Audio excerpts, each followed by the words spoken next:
Welcome everyone, join us today as we explore the life and legacy of Paul Jones, the singer, harmonica player, actor, broadcaster, and one of the most distinctive voices of the 1960s, best known as the frontman of Manfred Mann. So let's dive in. Paul Jones, born Paul Adrian Pond, on the 24th of February 1942, in Portsmouth, England. Born to parents Norman Henry Pond and Amelia Josephine Hadfield, Paul grew up in wartime Britain, where rationing and austerity cast long shadows, but so too did the exciting new sounds arriving from across the Atlantic. At Portsmouth Grammar School, Paul excelled academically, especially in English. Later, at Edinburgh Academy, he developed a broader cultural awareness and began taking music more seriously. His path seemed to point toward academia. Indeed, he won an open exhibition in English at Jesus College, Oxford. But Oxford became the place where Paul's true calling revealed itself. Instead of burying himself in books, Paul immersed himself in music.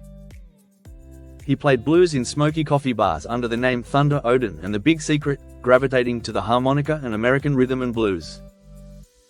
His studies suffered, and eventually, he left Oxford and moved to London, determined to make music his life.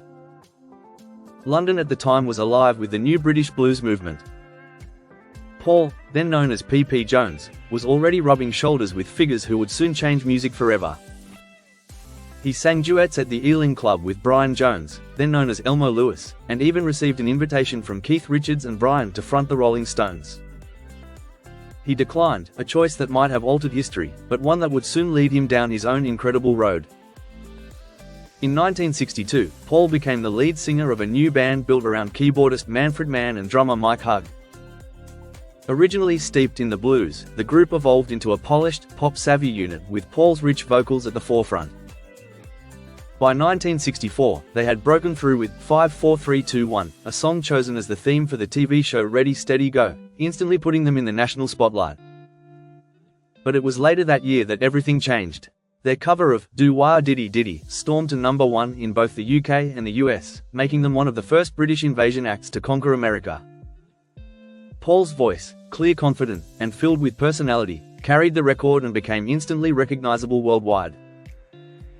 More hits followed in quick succession: Sha La La in 1964, Come Tomorrow, Oh No Not My Baby, and If You Gotta Go Go Now, all in 1965, and the classic Pretty Flamingo, which topped the UK charts in 1966. With each release, Paul and the band cemented themselves as one of Britain's premier groups. They became a regular presence on television, performing on Ready Steady Go and Top of the Pops. Paul's stagecraft, a mixture of polish and charisma, helped make him one of the most accessible and popular acts of the era. He was not just the voice of Manfred Mann, but also its face, embodying the charm and confidence of mid-60s pop. At the same time, Paul's harmonica playing gave the band a touch of authenticity that set him apart. On stage and in the studio, his solos carried the energy of the blues he had always loved, grounding the band's pop hits in something deeper. Behind the success, however, Paul was increasingly uneasy. The endless schedule of concerts, television tapings, and promotional appearances began to wear him down. Crowds screamed so loudly that the band could barely hear themselves play, and the joy of live music began to fade. At a concert in South Wales, the strain boiled over. Facing a drunken and hostile audience, Paul discovered that a cardigan knitted for him by his wife had been stolen from the dressing room. Exhausted and overwhelmed, he broke down in tears on stage. The moment symbolized the breaking point of fame, a young man pushed to his limits by the machinery of pop stardom. As the touring continued, Paul found himself increasingly alienated by the music itself.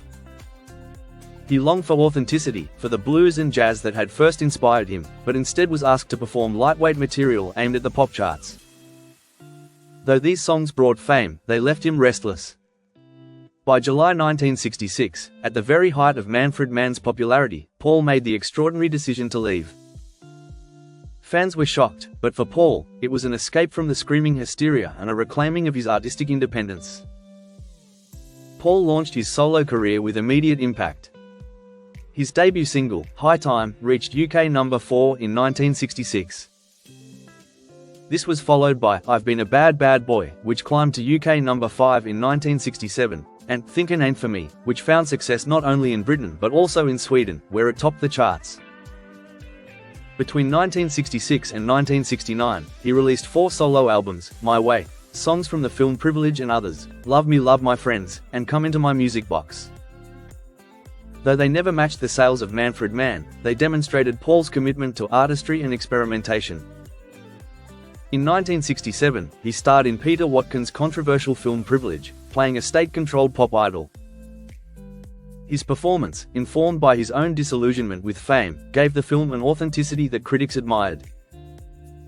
He went on to star in The Committee in 1968, a surreal film scored by Pink Floyd and Arthur Brown, and made appearances in television dramas, including The Sweeney in 1975. Paul quickly proved himself on stage as well.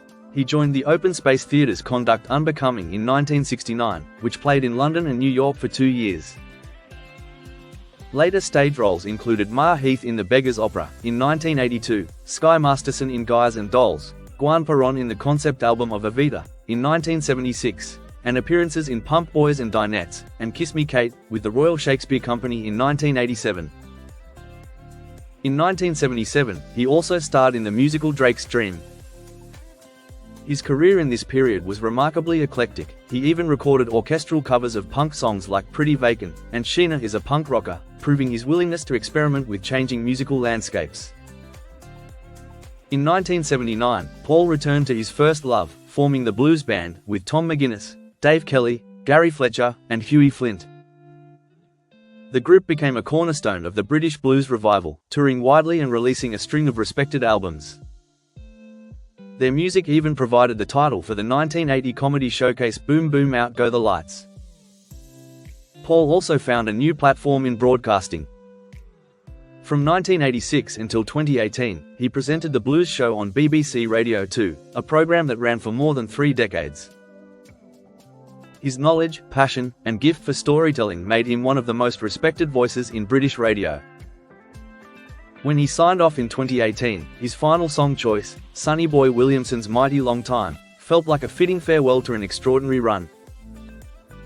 On a personal note, Paul married novelist Sheila MacLeod in 1963, and they had 2 sons, Matthew and Jacob, before divorcing in 1976. In 1984, he married actress Fiona Hendley, whom he had met during theatre work. Once an atheist and later a pantheist, Paul experienced a profound spiritual change in the mid-1980s when he embraced Christianity, influenced in part by attending an evangelical event with Cliff Richard. His faith became a defining part of his life, shared with Fiona, who also dedicated herself to Christian ministry.